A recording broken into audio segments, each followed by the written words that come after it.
Now, the Equalities Watchdog has warned that employers could be sued for disability discrimination if they don't make reasonable adjustments for menopausal women. Yes, well, the latest guidance suggests that alternative working arrangements should be made for them, including working from home or temperature adjustment in the office. Well, employers that take disciplinary action against menopause-related absence could also be sued for discrimination. So, should it be classed as a disability? Does more need to be done? Let's talk to TV personality Kerry Katona and political commentator Conor Tomlinson. Good to see you both this morning. Kerry, what do you reckon? No, I wouldn't say it's a disability, but I do feel like it can be debilitating.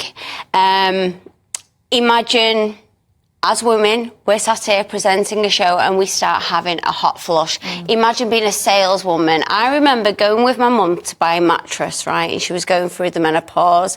I kid you not, she was like a beetroot, and the sweat that was dripping off her, and she was so embarrassed, too embarrassed to leave her house. So can you imagine when it comes to that stage of your life and you have to go to work and you are a saleswoman, or you know, anything, it's embarrassing. And not just that, also the depression side of it. There's a lady who I know in Cheshire, her and her husband, she was suicidal because of the mood swings that happened it was almost like getting a bolt of lightning, like say getting like bipolar, being diagnosed with bipolar at a certain age and not being able to cope with it. But it doesn't only just affect you, it's affecting everybody you're living with. You know, if you've got adult children, young children, your partner, the mood swings that are happening, the hot sweats, the flushes, everything. I think it's very debilitating, but I don't think it's a disability, because we all do have to go through it at some point, unfortunately. Right, Conor, what do you think? Should the menopause... Let's ask this 25-year-old young lad all about the menopause. Let me hear it. I can't speak from personal experience. I can say for a fact that my mum, for example, who I love very much, has been through the wars, particularly trying to get some kind of treatment that allows her to manage the symptoms. So not enough's being done on that front. My grave concern is with the same concern with Labour trotting out the Race Equality Act as well. And that is that by classifying an ever-increasing amount of things as protected characteristics, disabilities and the like, this opens up both government and the private sector to lawsuits from people who aren't using the protections for good reasons, if they are really facing debilitating symptoms, but instead are self-reporting more severe symptoms and can gain the system to get special privileges. Yeah, but something has to be done, doesn't it? If people are really struggling with this, then you know, employers need to be forced into accommodating that. You say forced. I don't like the term forced. Employers should accommodate it. I say the same thing, for example, with young women as well. Not enough quote-unquote conservatives say this, of where there's lots of young women that have been making TikToks at my age that have said, all of my time is spent commuting and renting and working, and I can't find relationships, and if I have children, I can't raise them. More part-time, more remote work should be an option for both young women who want families and women who have already had families and are going through menopause. But I don't like the idea of a giant government tribunal that gives carte blanche to random activist groups to give lawsuits against businesses. OK, so Conor's raising the point that women could sue the firms that they're working for if they don't make these adjustments. But actually, if we look at the details, they're quite reasonable. It's things like having ventilation. Yeah, they're not asking for a hell of a lot of things here, let's be honest. And we can argue this point in everything these days. This point can come from mental health, from actually having periods. You know, I mean, I suffer severe with my periods, but, you know, you can have this argument with everything from bipolar to having a mental health day. But all we're asking for is a little bit of aircon, love, a little bit of understanding. You know, if you are having a hot flush and you're sweating, to be able to go to the bathroom and have like a 10-minute break to yourself until you've calmed down.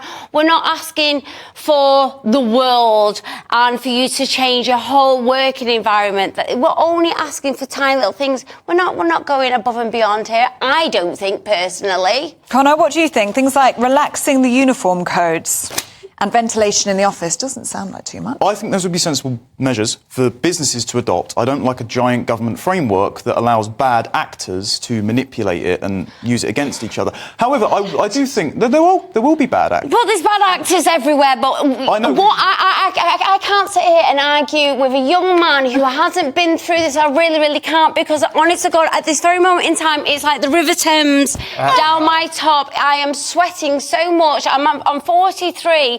and it's embarrassing, and people don't understand what us women actually have to go through. The back of my knees are dripping. Now, I don't know if it's from the hot coffee or I'm actually at that stage in my life where it is so embarrassing to be sat here and you're dripping, sweating. But is that the problem, Kerry, that people don't understand? Men don't understand, for a start. I'm sorry, Connor, you're so lovely and you are so sweet, but you're a man and you will never understand it. You will never get it. By saying that, and I also said we should make sensible concessions. I also don't think there should be a giant activist network that grifts off of making bogus lawsuits. So I think let's not be negative about it. Let's just be a positive thing about this and go, look. No, hang on. I'll be negative about it if it costs me my tax money. I'll be negative about that because I'm happy for you and other women to get plenty of concessions from businesses. Yeah. I don't want to be made to pay for it for someone who's on the dole and just looking for an excuse. Well, I completely agree with you in that sense. But what I'm saying is what we're arguing about is that businesses, they're the ones who should be allowing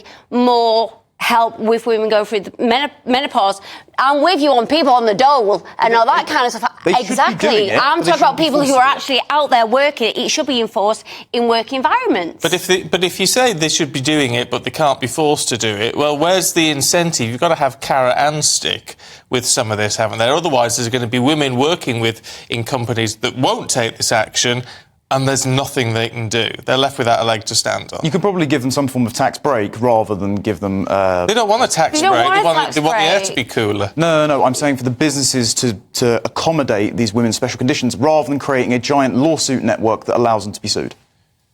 OK. Well, look, let us know what you think about that. GBviews@gbnews.com.